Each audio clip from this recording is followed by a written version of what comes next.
Hello, तुम्हारा नाम क्या है? शिवम। शिवम। और तुम्हारा? शिवांगी। क्या? शिवांगी। नमस्कार, मैं सृष्टि गाना जस्ट फॉर यूथ फाउंडेशन से आप सभी का स्वागत करती हूँ। आज world day against child labour के अवसर पर हम बात करेंगे एक ऐसे मुद्दे पर जो सिर्फ कानून का नहीं बल्कि इंसानियत और जिम्मेदारी का भी सवाल है। आज हमारे साथ मौजूद है माननीय रेखा कांडपाल मैम, एक प्रेरणादायी सामाजिक कार्यकर्ता जो जन कला साहित्य मंच संस्था का पूरा मैनेजमेंट संभालती है, जो कि सांगानेर जयपुर में स्थित है।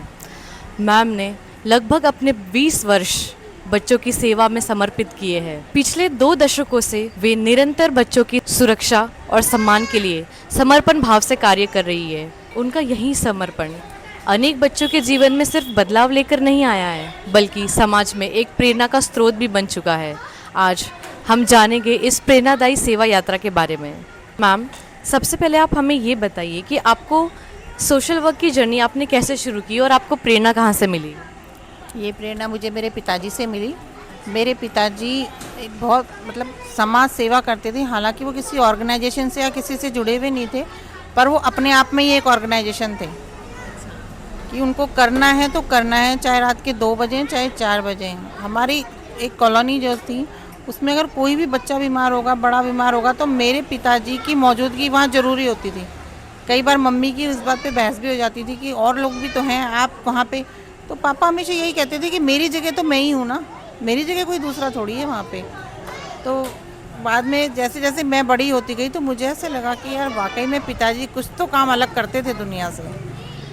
ये बात सुन के बहुत ही अच्छा लगा कि आपको ये जो इंस्पिरेशन है ये अपने फादर से ही मिली है। सो मैम, मेरा सेकंड क्वेश्चन ये कि आज जो बाल श्रम है, जो भारत में एक बहुत बड़ी चुनौती है, तो आपके अनुभव में इसके पीछे सबसे बड़ा कारण क्या है? देखिए, इसके पीछे सबसे बड़ा जो कारण है वो है, देखा जाए तो या तो बेरोजगारी है ना। हमारे जो देश में है वो है भुखमरी। सबसे पहले जब बच्चा उठता है तो उसको खाने को तो चाहिए ही, और जब खाने को नहीं होगा तो वो कुछ ना कुछ तो करेगा ही। हालांकि लोग चाइल्ड लेबर को बहुत ऐसी नज़र से देखते हैं कि जैसे बहुत बुरा काम है ये काम है, लेकिन मैं ये कहती हूँ कि उस बच्चे के लिए ये बहुत महान काम है।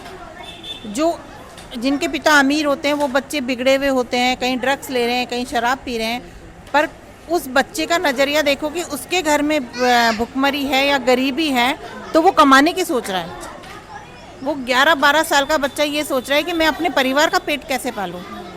जबकि जो संपन्न परिवार के बच्चे होते हैं उनका ऐसा होता है कि आज 11 बज रहे हैं तो मेरे को इस समय पिज़्ज़ा ऑर्डर करना है, मेरे को वो इस समय ये सोच रहा होता है कि मैं आज अपने परिवार का पेट कैसे भरूंगा। पूरी घर की रिस्पॉन्सिबिलिटी वो छोटे से कंधों पर आ जाती है। और क्या कोई ऐसा बच्चा है या कहानी जिसकी जो आपको बहुत ही इमोशनली टच करती हो? इमोशनली टच तो मैडम इतने साल हो गए, हर बच्चे की कहानी करती है। हर बच्चे की कहानी अलग होती है, हर बच्चे की परेशानी अलग होती है। हम परेशानी को किसी दायरे में नहीं बांध सकते कि उसकी कम है या उसकी ज़्यादा है। जब किसी बच्चे को बाल श्रम से निकालकर शिक्षा और सुरक्षा की तरफ ले जाया जाता है तो उसकी ज़िंदगी में क्या बदलाव देखने को मिलते हैं? उसकी ज़िंदगी में ये बदलाव आता है कि वो कभी उस लेवल तक सोचता ही नहीं है कि मैं कभी स्कूल भी जाऊंगा, मैं कभी पढ़ूंगा भी, या मैं कभी जो मेरे होम में ही जो छोटे बच्चे आएंगे मैं उनको भी कभी पढ़ाऊंगा। उसने कभी ये भविष्य देखा ही नहीं होता है।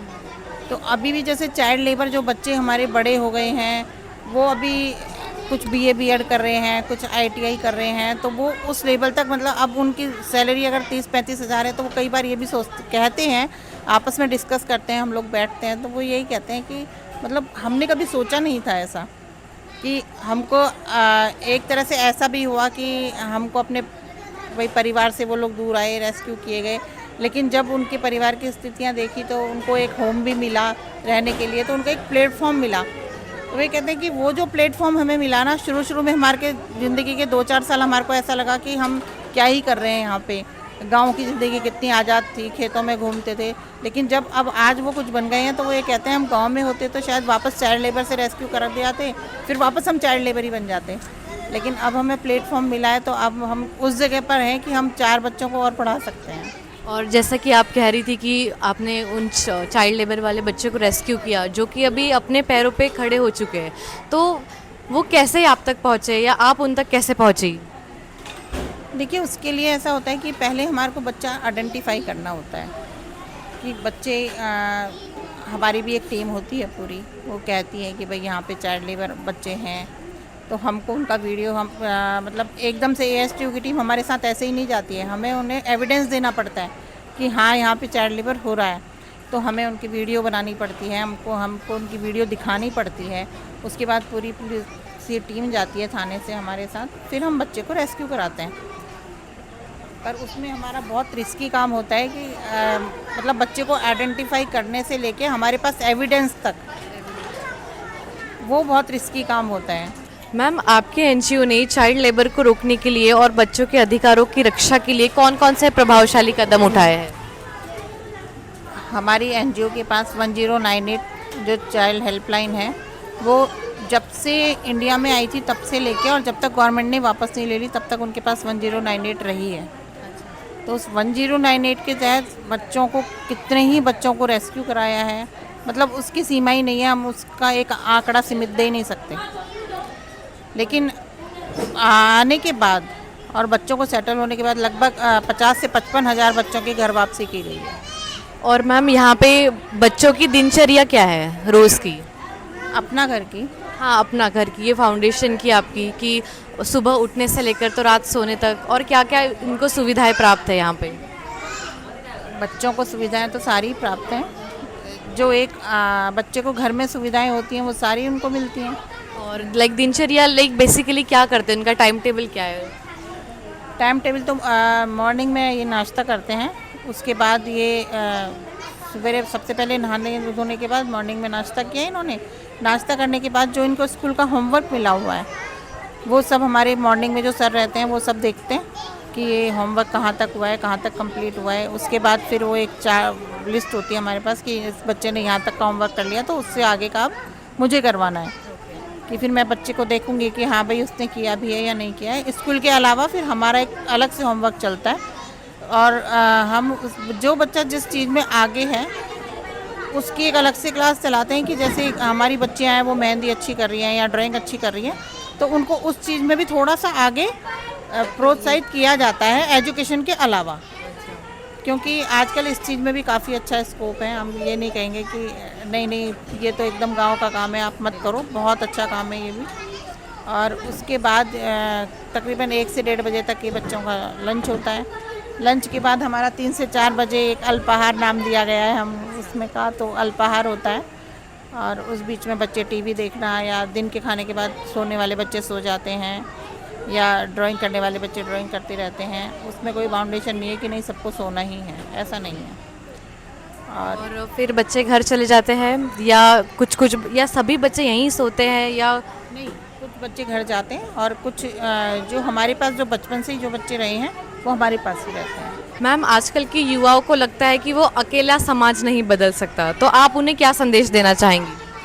देखिए, अभी 4 दिन पहले ही एक सज्जन आए थे, मेरी उनसे हमेशा मतलब उन्होंने ऐसे कहा कि 98% लोग दुनिया में मतलब खुद से जीते हैं या 98% लोग ऐसे हैं, तो 2% लोग क्या ही करेंगे।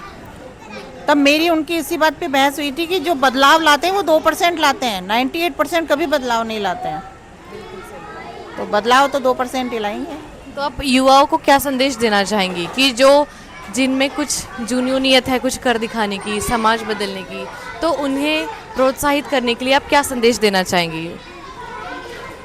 देखिए, हम एक तरह से अगर हम प्रोत्साहित भी करें तो जिसके मन में जो होगा वो करेगा, और चाहे हम कितना ही प्रोत्साहित अगले को कर लें, लेकिन अगर उसके मन में सेवा की भावना नहीं है तो वो नहीं करेगा।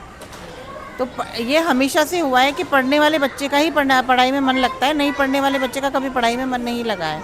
मैम, अगर कोई भी व्यक्ति जो सोशल वर्क और चाइल्ड वेलफेयर के लिए काम करना चाहेगा तो वो कैसे इस क्षेत्र में योगदान दे सकता है? वो अपनी शुरुआत कैसे करे?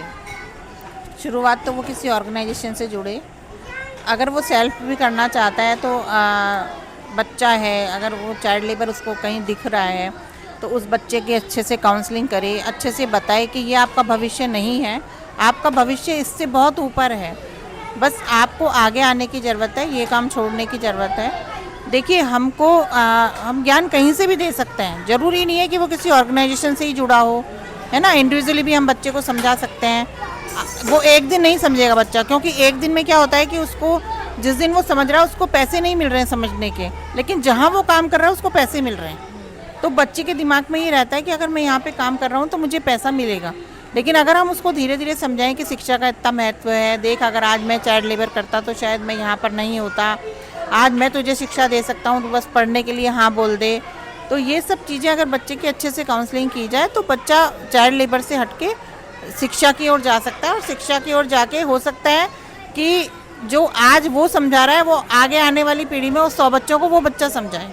अगर आपको भी ऐसा कोई बच्चा दिखे जो चाइल्ड लेबर की ओर है तो उसका मार्गदर्शन कीजिए, उसको एक सही राह पे लेके आइए, और ये हमारा ही तो फ़र्ज़ है, हम नहीं करेंगे तो और कौन करेगा। और मैम, सरकार, एनजीओ और समाज अगर मिलकर काम करे तो आपके हिसाब से चाइल्ड लेबर को ख़त्म करने के लिए सबसे ज़रूरी क्या कदम उठाना होगा? सबसे ज़रूरी जो कदम है वो शिक्षा, जी, शिक्षा, और जो उनके पेरेंट्स हैं उनको रोज़गार। अगर ये 2 चीज़ें हो जाएं तो बाल मजदूरी बिल्कुल हट जाएगी। मेरा आज का आखिरी सवाल मैम, कि world day against child labour के अवसर पर आप देश के माता पिता, युवाओं और समाज को क्या मैसेज देना चाहेंगी? देखिए, अगर मेरे नज़रिए से देखा जाए एज ए सोशल वर्कर, तो मैं ये कहूँगी कि बच्चे से ज़्यादा पेरेंट्स की काउंसलिंग ज़रूरी है। पेरेंट्स का माइंड में बहुत अच्छे से ये समझाना, उनको समझाना बहुत ज़रूरी है कि आप जिसकी बच्चों की नींव खराब कर रहे हैं, हो सकता है ये बच्चा आगे आने वाले भविष्य में कोई डॉक्टर बने, कोई इंजीनियर बने, है ना, हो सकता है आपके क्षेत्र का नेता ही बन जाए, पर उसको आप चाइल्ड लेबर से हटा के शिक्षा से जोड़ो। तो इसके लिए तो मैं यही कहूँगी कि सबसे पहले तो पेरेंट्स की काउंसलिंग बहुत ज़रूरी है, जो पेरेंट्स अपने बच्चों को चाइल्ड लेबर के लिए भेजते हैं। आपका बहुत बहुत धन्यवाद मैम कि आज आप हमारे साथ जुड़ी। आज आपने आपके अनुभव और विचारों के माध्यम से हमें ये समझाया है कि हर बच्चा किताब, कलम और शिक्षा का अधिकार है, मजदूरी का नहीं। आज इस world day against child labour पर हम एक संकल्प लें कि किसी भी बच्चे का बचपन उससे छीना ना जाए और हर बच्चे को शिक्षा, सुरक्षा व सम्मान का अधिकार मिले। जाने से पहले एक बात याद रखिएगा कि जब बचपन बचाया जाता है तभी भविष्य बनाया जाता है। धन्यवाद। जय हिंद।